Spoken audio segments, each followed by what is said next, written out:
Well, it's personal between me and you, and I'm going to do you some serious harm, you big stiff idiot.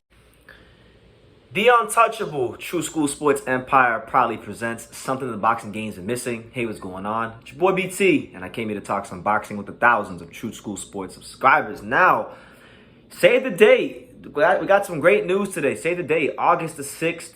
Vergil Ortiz comes back after his medical condition that forced him to pull out the Michael McKinson fight.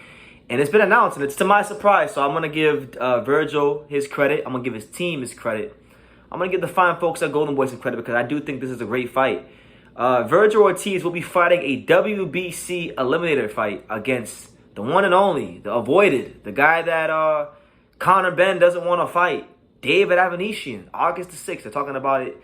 They're saying it's going to be in Fort Worth, Texas at the Dickies Arena. So, great fight. I like the fight a lot. Now, but before I get into the fight, let me just say this.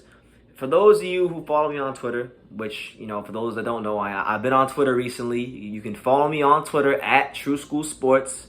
Shoot me a tweet, follow me, do whatever you want to do. I'm there.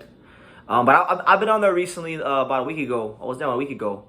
And I was pretty vocal about still wanting to see Vergil fight Michael McKinson because Michael McKinson was a slick southpaw, undefeated. A guy with the credentials and the style that he hadn't really fought before. So I wanted to see that fight. I was very intrigued. You guys may remember when that fight first got announced. And even before it got announced, I was talking about that fight. So I still want to see that fight, and I'm disappointed it didn't happen. But at the same time, this is a great fight. This fight's solving two problems for us in boxing. First and foremost, it's allowing David Avanesyan and giving David Avanesyan the kind of fight that he deserves, because David Avanesyan is a guy that's earned a fight like this. Knocking out guys like Josh Kelly. He popped that bubble.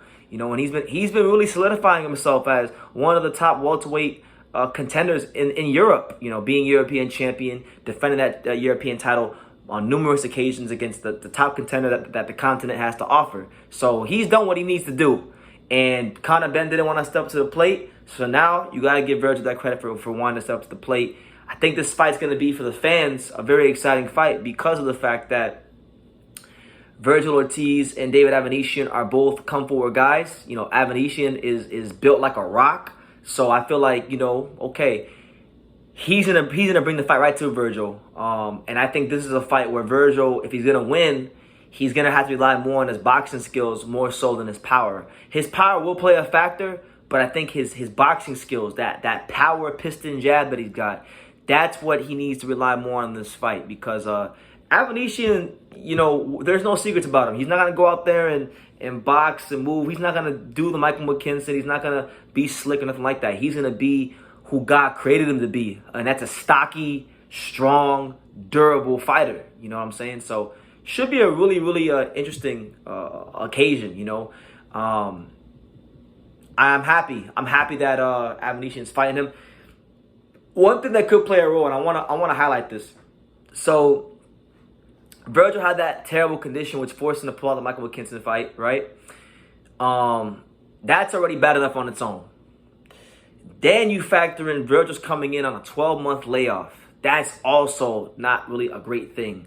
So I really think this is a dangerous, an extremely, extremely dangerous fight for him. But if Vergil passes this test, if Vergil goes ahead and he passes the test against Avanesyan, then it gets him closer and closer to that world title shot. Because, when he was in the fight with McKinson was ranked like number 2 in the WBO. Avanesyan, this is an eliminator fight. So if you look at the rankings in the 147 division, you got Vergil, who's number 1, and you got Avanesyan, who's number 2. So it's a final eliminator.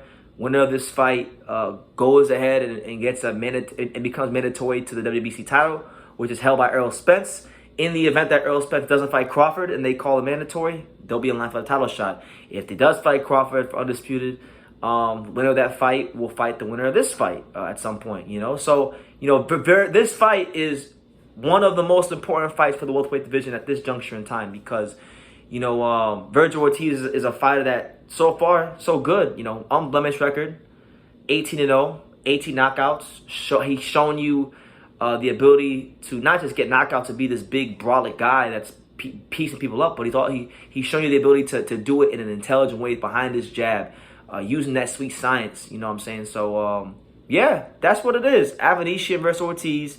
August 6th, 2022 at the Dickies Arena, Fort Worth, Texas, a place that Virgil is very familiar with because this is the same venue that Virgil headlined in when he fought Maurice Hooker. So, something to get excited about. The welterweight division is a lot bigger than, Crawford and Spence and these guys.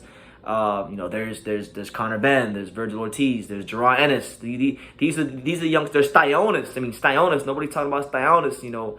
There's Michael McKinson, who I think is an underrated fighter. Still needs to improve on some things, but a good fighter. You got Alexis Rocha. You got Pete Dobson. There's a lot of talent in the welterweight division, and this is definitely a fight that I want people to highlight because I'm highlighting it. And as it gets closer, I will continue to talk about Virgil versus David Avanesyan a lot more. Avanesyan, I think you can make the argument that Avanesyan, not only is he one of the biggest punchers Virgil's fought, but he's definitely the most physically strong guy he's fought in terms of not so much his punching power, but more so if you're in close with him, he has that ability to push you back. He has that ability to make you move in the ring, not so much with punches, but more so with the strength he has in the clinches. So I think for Virgil, one of the keys to the fight is to maintain his distance and work behind that stick, work behind that jab. And for Avanesyan, you want to go in there and you want to make Virgil Ortiz feel like he has a condition, that had him pull out of the last fight. You want to make it feel like he has a 12-month layoff, and if he wins this fight, Avanesyan, he's looking at, coming a long way in his career and putting himself in a position for a world title shot, which is crazy because if you would have told me all those years ago when he fought on the Broner versus Adrian Granados undercard and he lost to Lamont Peterson, I would have never even have considered that a possibility. So the fact that he's even positioned himself to this fight is a testament to how he's improved over the last couple of years and how hard he's worked in the gym. So, may the best man win. August 6th, this is in Fort Worth, Texas. I will probably be there. This is probably a fight that I'll attend because I have a lot of friends in Texas. This is a fight that I am interested in. So, yeah, that's the news. Virgil Ortiz, David Avanesyan, August the 6th, WBC final eliminator. The plot thickens in the welterweight division. Leave your comments down below. Make sure you guys take the time to subscribe. And like I say in every single one of these videos, you can love me or you can hate me, but I'm just a kid from Daniel. So until next time, take care, guys. Thank you for watching another video on True School Sports, the home of boxing. If you made it this far, do me a favor and do yourself a damn favor. Hit that subscribe button and surely you will not be disappointed. True School Sports bringing you the latest and greatest, the untouchable, boxing content, interviews, news videos, breakdowns, live fight reaction extravaganza. We've got a great community of people here, boxing fans all over the world, from America to the UK to Australia, and on and on and on. So join the empire today. Hit that subscribe button. Take care and God.